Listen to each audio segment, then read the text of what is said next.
In the vast darkness of space, countless stars twinkled like diamonds on black velvet. Among these stars, many alien races had built great empires. They had been fighting and making peace with each other for thousands of years. Some were friends, some were enemies, but all of them thought they knew everything about war and politics in space. Then, one day, a new race appeared. They came from a small blue planet in a far corner of the galaxy. These were the humans, and they were about to change everything. At first, the other aliens didn't think much of the humans. They were small, soft, and didn't have any special powers. They couldn't breathe fire like the Draconians or red minds like the Shins. They couldn't even change their shape like the Morphs. The older races thought humans were weak and unimportant. The Galactic Council, a group of the most powerful alien races, met to talk about the humans. They sat around a huge table made of shining star metal. Each seat held a different kind of alien, from big scaly creatures to small floating balls of light. "These humans," said Zorn, a tall blue alien with 4 arms, "they are nothing special. Why should we care about them?" Zelia, a being made of pure energy, flickered angrily. "We should crush them now, before they become a problem." But Glix, an old and wise alien that looked like a giant caterpillar, raised a wrinkled hand for silence. "We should watch and wait," Glix said in a soft voice. "There might be more to these humans than we can see." The council argued for days, but in the end, they decided to let the humans join their galactic community. They gave humans a small area of space to call their own and some old spaceships to use. The aliens thought this would keep the humans busy and out of the way. For a while, things were quiet. Humans started to explore their little corner of space. They fixed up the old ships and built some small colonies on nearby planets. The other aliens mostly ignored them, thinking the humans were just playing at being a spacefaring race. But some aliens were watching the humans closely. They saw how quickly humans learn new things. They noticed how humans could adapt to live almost anywhere. And they saw how humans never gave up, even when things were hard. One of these watchers was Commander Krell of the Vargan Empire. The Vargans were a warrior race who loved to conquer others. Krell had beady eyes and green, scaly skin. He stood on the bridge of his mighty warship, looking at pictures of human colonies. "These humans," Krell growled to his second-in-command, "they are spreading too fast. They are too unpredictable." His assistant, a smaller Vargan named Zix, nodded. "Yes, sir. They don't follow the normal rules of expansion. They take big risks." Krell's eyes narrowed. "I don't like it. We need to teach them their place in the galaxy." On the other side of space, the humans were starting to feel the pressure. They knew some of the older races didn't like them. They could sense trouble coming. In a secret meeting room on Earth, human leaders gathered to talk. The room was plain and simple, with just a round table and some chairs. But the people sitting there held the fate of humanity in their hands. "We need to be ready," said Sarah Chen, the head of Earth's defense. She was a small woman, but her eyes were sharp and determined. "Some of these aliens don't want us here. We need to protect ourselves." James Okonkwo, a tall man with dark skin and a kind face, shook his head. "But how? We're so far behind in technology. Our ships are old and slow. Our weapons are weak compared to theirs." An old man with white hair stood up slowly. This was Dr. Alan Turing, Earth's top scientist. "Then we must use what we do have," he said with a small smile. "Our minds, our creativity. We humans have always been good at making do with what we have." The room fell silent as everyone thought about this. They all knew that a storm was coming. The big question was, would humanity be ready when it hit? As the human leaders planned, and as aliens like Krall plotted, the galaxy held its breath. A new chapter in galactic history was about to begin, and no one knew how it would end. The day started like any other on the human space station Harmony. The station floated peacefully in space, its shiny metal surface reflecting the light of nearby stars. Inside, humans went about their daily tasks, monitoring screens and running experiments. Captain Maria Rodriguez stood on the observation deck, her dark hair tied back neatly. She watched as a sleek alien ship approached. It was long and smooth like a silver needle in space. This was an important day, the first official visit from the Galactic Council. Everything ready for our guests? Maria asked her second-in-command, Jack Chen. Jack nodded, his face serious. Yes, Captain. The welcome party is assembled in the main hall. As the alien ship docked, excitement filled the air. Humans lined the corridors, eager to see their first alien visitors. The airlock hissed open, and 3 tall, blue-skinned aliens stepped out. They were Azurians, known for their wisdom and diplomacy. The lead Azurian, Ambassador Zorn, bowed slightly. Greetings, humans. We come in peace. Maria stepped forward, smiling. Welcome to Harmony Station, Ambassador. We're honored by your visit. Everything seemed to be going well. The humans led their guests on a tour of the station, showing off their technology and scientific achievements. The Azurians nodded politely, but their faces were hard to read. As they entered the main laboratory, things suddenly went wrong. An alarm started blaring, red lights flashing everywhere. What's happening? Maria shouted over the noise. A young scientist ran up, his face pale. Captain, our sensors just picked up a fleet of ships entering the system. They're Vargan warships. The Azurians' calm faces changed to looks of fear. Ambassador Zorn turned to Maria, his voice urgent. Captain, you must let us leave immediately. The Vargans are dangerous. They will destroy you. But before anyone could move, a massive explosion rocked the station. Smoke filled the air, and people screamed in panic. We're under attack, Jack yelled, checking a nearby screen. Multiple hull breaches. The Vargans are boarding us. Maria's mind raced. They had no weapons to fight off an invasion. The station was for research, not war. She looked around desperately, trying to think of a plan. Suddenly, her eyes fell on a rack of cleaning supplies. An idea formed in her mind. It was crazy, but it might work. Everyone, listen up, she shouted. Grab anything you can use as a weapon. Mops, brooms, cleaning sprays, anything. We're going to defend this station. The humans looked confused for a moment, but then understanding dawned on their faces. They sprang into action, grabbing whatever they could find. The Azurians watched in shock as humans armed themselves with the most unlikely objects. One scientist picked up a fire extinguisher. Another grabbed a heavy wrench.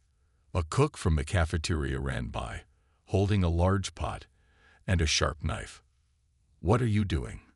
Ambassador Zorn asked, bewildered. These are not weapons. Maria grinned as she picked up a mop. They are now. Just then, the doors burst open. A group of Vargan soldiers stormed in, their scaly green skin and sharp teeth making them look like angry lizards. They held advanced energy weapons and wore tough armor. For a moment, both sides froze, staring at each other. The Vargans looked at the strangely armed humans with confusion. Then Maria yelled, "Charge!" What followed was the strangest battle the galaxy had ever seen. Humans swung mops and brooms like swords, sprayed cleaning fluid into Vargan eyes, and used rolling chairs as battering rams. The surprise and creativity of the human attack caught the Vargans completely off guard. One human used a fire extinguisher to create a thick fog, blinding the Vargans. Another threw a bucket of soapy water on the floor, causing alien soldiers to slip and fall. In the kitchen, the cook fought off 3 Vargans with nothing but pots and pans. The Azurians stood to the side, watching in amazement as humans turned everyday objects into effective weapons. They had never seen anything like it. Despite the odds, the humans slowly pushed the Vargans back. The aliens, used to fighting with advanced technology, didn't know how to handle this bizarre style of combat.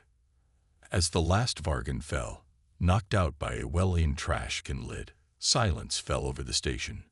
Humans stood panting, holding their makeshift weapons, hardly believing what they had just done. Maria turned to the stunned Azurians, still gripping her faithful mop. "So," she said with a tired smile, "shall we continue our tour?" Ambassador Zorn looked at her, then at the defeated Vargans, then back at her. Slowly, a look of respect came into his eyes. "I believe," he said carefully, "that we have much to learn about humans." As the humans began to clean up and repair their station, word of their incredible victory spread across the galaxy. The story of how they had defeated a superior force with cleaning supplies and kitchenware became an instant legend. And in the halls of the Galactic Council, the older races began to whisper nervously among themselves. Perhaps, they thought, they had underestimated these humans after all. News of the attack on Harmony Station spread quickly across human space. On Earth, military leaders gathered in an underground bunker to plan their response. The room was filled with tense faces and the sound of urgent whispers. General Sarah Chen stood at the front, her uniform crisp despite the late hour. "The Vargans have declared war on us," she said, her voice firm. "We need to prepare for more attacks." A young officer raised his hand. "But General, our ships and weapons are no match for theirs. How can we fight back?" Sarah smiled grimly. "We'll do what humans do best. We'll adapt." Over the next few weeks, human ingenuity was put to the test. Scientists and engineers worked day and night, turning everyday items into weapons and defenses. In a lab in Tokyo, Dr. Yuki Tanaka held up a small device. It looked like a normal smartphone, but it wasn't. "This can hack into Vargan ship systems," she explained to her team. "We've loaded it with viruses disguised as cute cat videos." Meanwhile, in a factory in Brazil, workers were busy modifying farming equipment. Tractors were fitted with armor plating, and combine harvesters were turned into mobile gun platforms. Even children got involved. In schools across the world, students collected old video game consoles. These were sent to tech experts who reprogrammed them to control drone swarms. As the humans prepared, the Vargans attacked again. This time, they targeted a small human colony on Mars. The Vargan fleet appeared in the red Martian sky, their ships gleaming menacingly.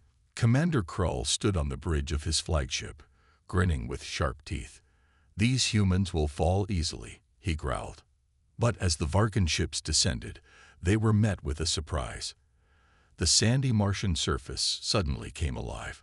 What looked like rocks stood up, revealing themselves as cleverly disguised human tanks. Krull's eyes widened in shock. "What trickery is this?" he roared. The battle was fierce. Vargan soldiers landed, expecting an easy fight. Instead, they faced colonists wielding strange weapons. Farmers fought with pitchforks that shot electricity.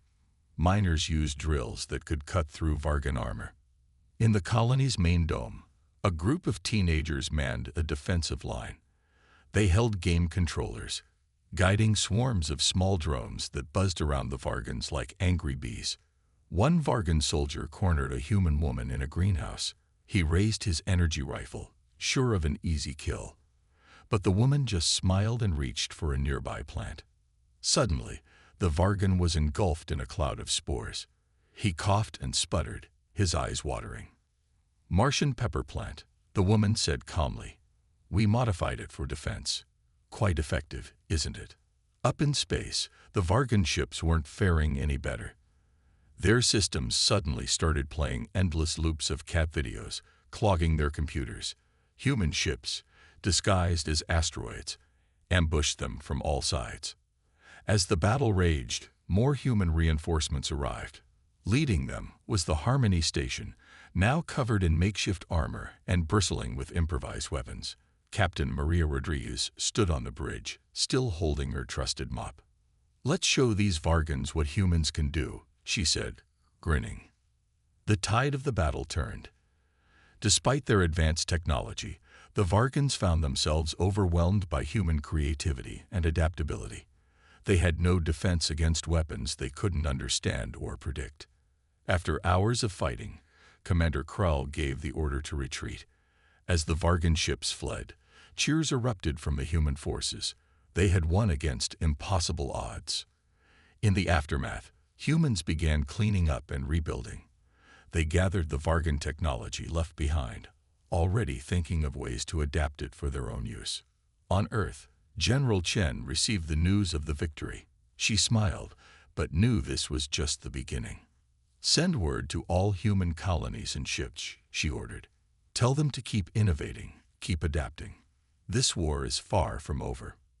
As humans across the galaxy celebrated their victory, other alien races watched with growing interest and concern. The Azurians, who had witnessed the first human defense on Harmony Station, called for an emergency meeting of the Galactic Council. In the Great Council chamber, Ambassador Zorn addressed the gathered representatives.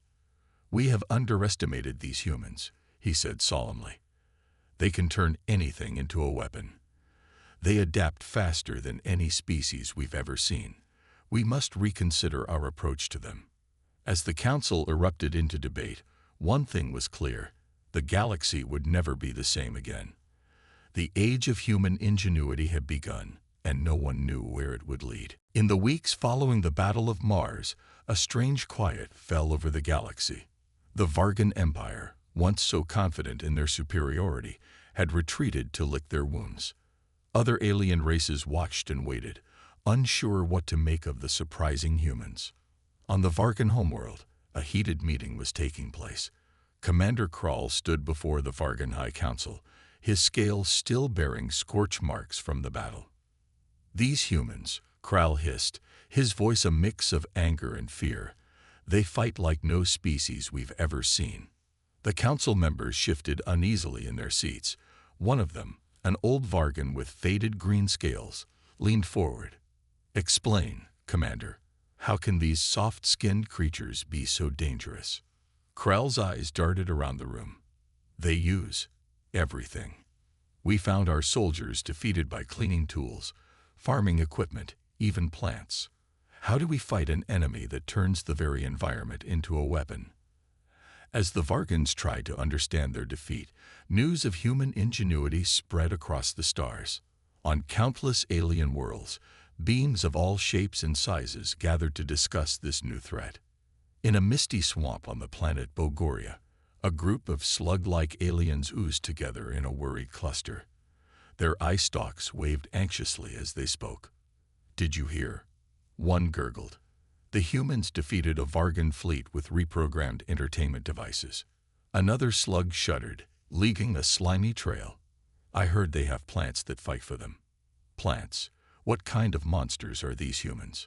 Fear and confusion weren't limited to the less advanced races. Even the ancient and powerful Shins, known for their mental abilities, found themselves puzzled. In their crystal cities, giant elders attempted to probe human minds from afar, but they recoiled in shock, their telepathy overwhelmed by the chaotic creativity they found. "Their minds," one elder whispered, his large head pulsing with distress. "They're so unpredictable. One moment they think of peace, the next of turning a child's toy into a weapon. We cannot anticipate their actions." The morphs, shape-shifting beings who prided themselves on their adaptability, watched recordings of human battles with growing unease. In their flowing cities of living metal, they tried to mimic human inventions. A group of young morphs cheered as they successfully turned their limbs into mop-like appendages. But their celebration was cut short when an elder spoke. "You don't understand," the elder said, its form rippling with worry. "By the time we learn to copy one human weapon, they'll have invented 10 more. Even the Draconians, a warrior race nearly as fierce as the Vargans, found themselves reconsidering their stance on humans. In their fortress cities of fire and iron, Draconian generals pored over battle reports. "Look here," one general growled, pointing a clawed finger at a holographic display. "The humans used sound waves from musical instruments to disrupt our allies' communication systems. Who thinks like that?" His companion, a battle-scarred veteran, shook his horned head. I've fought in 100 campaigns, but I've never seen anything like this. How do we prepare for an enemy that doesn't follow the rules of war? As fear and confusion spread, some aliens began to see opportunity. On shadowy planets and hidden space stations, arms dealers and mercenaries gathered. They sensed a chance to profit from the coming conflicts. In one such meeting, a 6-armed alien merchant addressed a room full of rough-looking creatures. "Gentlemen," it said, its voice oily smooth, "the humans have changed the game. Anyone who can provide defense against their unconventional methods will become very, very rich." The gathered mercenaries grumbled and nodded. One, a creature made of living rock, spoke up. "But how can we defend against weapons that don't exist until the humans invent them in the middle of battle?" The merchant's many eyes glittered. "That, my friend, is the billion-credit question." As the galaxy buzzed with rumors and fears about humans, the Galactic Council found itself under increasing pressure. More and more races were demanding action, though nobody could agree on what that action should be. In a private chamber, away from the noisy council sessions, Ambassador Zorn of the Azurians met with representatives from other powerful races. The atmosphere was tense. "We must do something about these humans," a Kshan elder insisted, his large brain pulsing. A Morph representative rippled anxiously. "But what? Fight them? Make peace? How do we deal with a species that could turn this very table into a weapon if they wanted to?" Zorn raised his forehands for calm. "Perhaps," he said slowly, "it is time we learned more about these humans, not as enemies or potential victims, but as a force that could change the galaxy forever." As the meeting continued, one thing became clear. The age of comfortable certainty in the galaxy was over. The humans had arrived, and nothing would ever be the same again. 6 months after the Battle of Mars, tension in the galaxy had reached a boiling point. The Vargan Empire, embarrassed by their earlier defeat, had gathered the largest fleet in their history. They were determined to crush the humans once and for all. On Earth, human leaders knew a massive attack was coming. They had been preparing day and night, but fear still hung in the air. This battle would decide the fate of humanity. General Sarah Chen stood in the war room, surrounded by holographic maps of the solar system. "The Vargans are coming," she said to the grim-faced officers around her. "But this time, we'll be ready." In space, a strange fleet assembled to defend Earth. There were proper warships, but also converted cargo haulers, hollowed-out asteroids fitted with engines, and even old satellites repurposed as weapons platforms. It looked like a collection of space junk next to the sleek Vargan Armada. Captain Maria Rodriguez, now a hero after the Harmony Station incident, commanded the human flagship. She looked out at the mismatched fleet and smiled. "Not pretty," she said to her crew, "but it'll do the job." As the Vargan fleet appeared at the edge of the solar system, humans across Earth and its colonies held their breath. This was it, the moment that would decide their future. Commander Krall stood on the bridge of the Vargan mothership, his eyes gleaming with anticipated victory. "This time," he growled, "we will crush these humans and their tricks." The battle began with a massive Vargan assault. Thousands of ships fired their advanced weapons at the human fleet. For a moment, it looked like the humans would be destroyed instantly. But then something incredible happened. The human ships released clouds of what looked like glitter. The Vargan energy weapons hit this glitter cloud and scattered, becoming harmless light shows. "What is this?" Krall roared as his gunners reported no damage to the human fleet. On the human flagship, Maria grinned. "Defensive glitter screen," she explained to a stunned Azurian observer on board. "Our scientists made it from recycled CDs and birthday party supplies." The battle raged on. Every time the Vargans thought they had the upper hand, the humans surprised them with a new, impossible weapon. Old Earth satellites suddenly came to life, launching nets made of carbon nanotubes that entangled Vargan ships.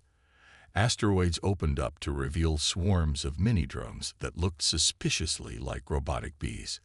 They buzzed around Vargan ships, stinging them with electrical charges. A group of human ships flew in a strange formation. Suddenly, they projected a massive hologram of a scary space monster. Some of the younger Vargan pilots panicked and crashed their ships trying to escape. On a small human ship, a team of chefs worked furiously in the kitchen. They weren't cooking food, but mixing chemicals in pots and pans. "Order up," the head chef yelled, loading a bubbling pot into a launcher. The pot flew through space and burst against a Vargan ship, covering it in a sticky goo that gummed up its weapons. As the battle turned in humanity's favor, the other alien races watching from afar couldn't believe their eyes. The Chians' long-range sensors were overwhelmed trying to keep track of all the strange human weapons. The morphs gave up trying to copy the human tactics. They changed too quickly. In the Galactic Council chamber, the representatives watched the battle with a mixture of fear and awe. How? A Draconian asked nobody in particular. How are they doing this? Ambassador Zorn of the Azurians smiled slightly. They are being human, he said simply. Back in the battle, Commander Krell was desperate. More than half his fleet was disabled or destroyed, not by superior firepower, but by human trickery and creativity. "Retreat," he finally yelled, his pride broken. "Retreat before these madmen destroy us all." As the Vargan fleet fled, cheers erupted across the human ships, and on Earth, against all odds, they had won. Humanity had proven itself as a force to be reckoned with in the galaxy. In the aftermath of the battle, General Chen received a message from the Galactic Council. They wanted to open formal diplomatic relations with Earth. The message ended with a note that made her laugh out loud. "We humbly request that you leave your cleaning supplies at home for the diplomatic meetings." As news of the victory spread, humans everywhere celebrated.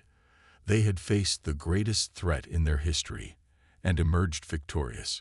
More importantly, they had shown the galaxy that humanity's greatest weapon wasn't any device or ship. It was their endless creativity and ability to adapt. The battle was over, but humanity's journey among the stars was just beginning. And the rest of the galaxy watched, wondering what these unpredictable humans would do next. In the months following humanity's stunning victory over the Vargan Empire, the galaxy entered a new era. The other alien races, once dismissive of humans, now watched their every move with a mixture of fear and fascination. A new kind of arms race had begun, but this one was unlike any the galaxy had seen before. On the Pshian homeworld, a world of crystalline spires and pulsing energy fields, the greatest minds of their race gathered. They floated in meditation chambers, their large heads throbbing as they tried to outthink the humans. "We must anticipate their next invention," one elder Pshin declared, his thoughts echoing in the minds of the others. "If we can think like humans, we can defend against them." But thinking like humans proved harder than expected. After days of intense mental effort, the best the Pshins could come up with was a psychic shield shaped like a giant umbrella. It was impressive, but not quite the creative leap they had hoped for. Meanwhile, on the forge worlds of the Draconians, great factories roared day and night. Draconian engineers worked tirelessly, trying to replicate human ingenuity with brute force and fire. "See here," a Draconian weaponsmith growled, holding up a massive gun. "It shoots everything. Bullets, energy beams, kitchen sinks." His fellow smiths nodded approvingly. But deep down, they knew they were missing something. The human strength wasn't in making bigger weapons, but in making smarter ones. The morphs, with their ability to change shape, thought they had an advantage. In their shimmering cities, they'd practiced transforming into human objects. A group of young morphs cheered as one of them successfully turned into a perfect copy of a human toaster. Their celebration was cut short when an elder asked, "But how do we turn a toaster into a weapon?" Nobody had an answer. Even the Vargans, humbled by their defeat, tried to adapt. In secret bases, they attempted to recreate human weapons. But every time they thought they had copied a human device, reports would come in of humans using something completely new and unexpected. Commander Krull, now tasked with understanding human warfare, stared in frustration at a room full of random Earth objects. "How?" he snarled, picking up a rubber duck. "How do they see the weapon in this?" As the major races struggled to keep up, smaller species saw an opportunity. The Tinkers, a race of small, six-armed aliens known for their love of gadgets, suddenly found themselves in high demand. On space stations and neutral planets, Tinker merchants did a roaring trade. "Get your human-style unpredictability here," they would call, selling boxes of assorted junk as instant human weapon kits. Some less scrupulous traders even started selling Earth trash as valuable human artifacts. A draconian general paid a fortune for what he thought was a powerful human weapon, only to discover it was an old Earth leaf blower. Back on Earth, humans watched the galaxy's frenzied attempts to copy them with amusement and a little pride. In a meeting room in Geneva, General Sarah Chen briefed world leaders on the situation. "The good news," she said, pointing to a galactic map, "is that everyone's so busy trying to copy us that they've stopped trying to attack us." One of the leaders raised a hand. "And the bad news?" Sarah sighed. "Sooner or later, they might actually succeed. We need to stay ahead." And so, even as the rest of the galaxy raced to catch up, humans kept innovating.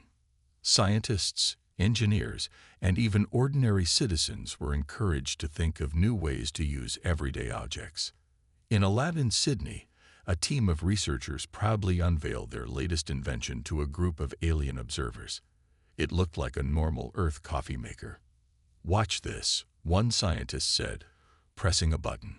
Suddenly, the coffee maker transformed into a small but powerful shield generator. The aliens gasped in amazement. "But how?" An Azurian diplomat asked. "How did you know it could do that?" The scientist shrugged. "We didn't. We just tried it, and see what happened. That's the human way."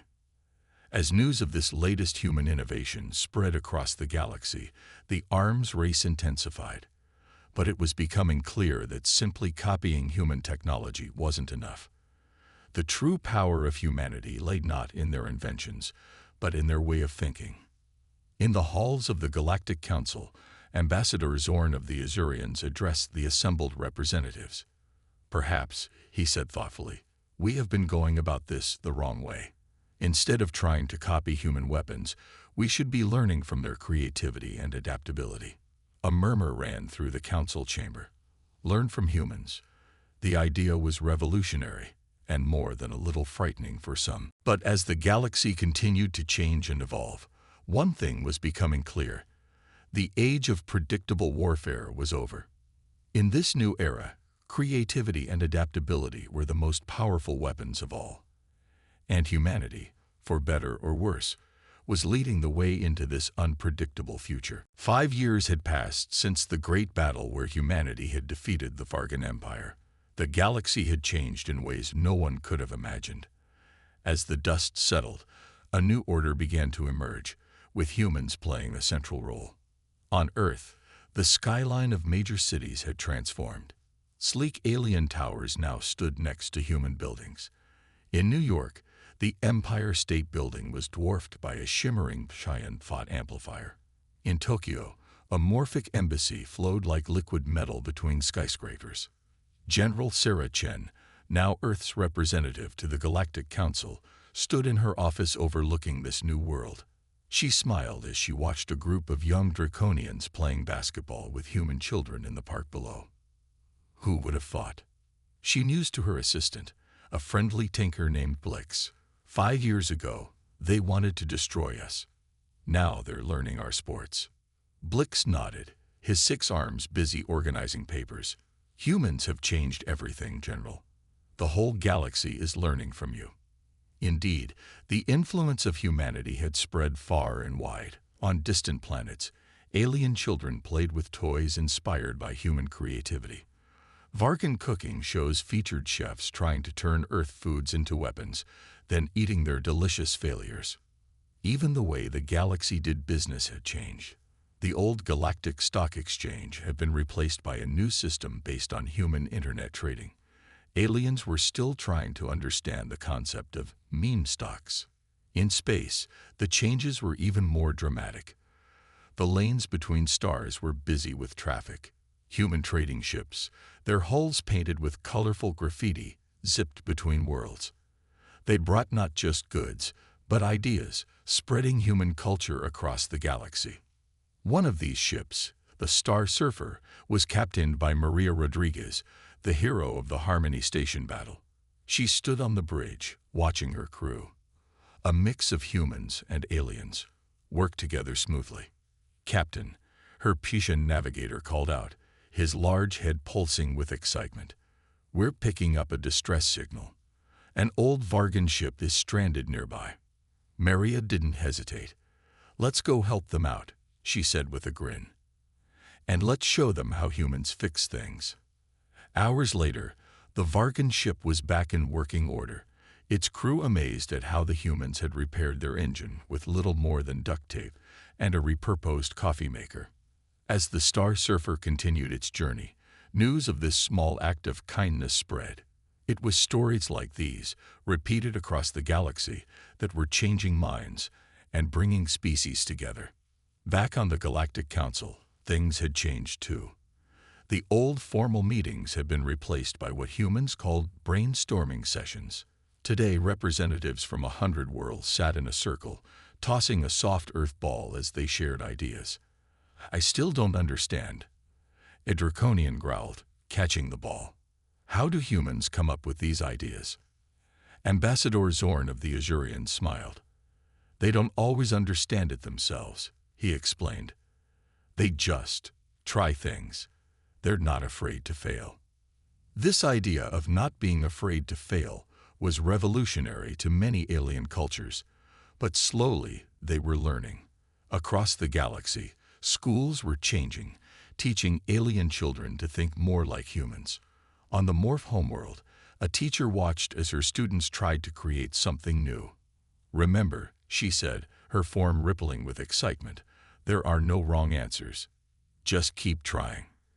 Even the Vargans, once the fiercest enemies of humanity, were changing.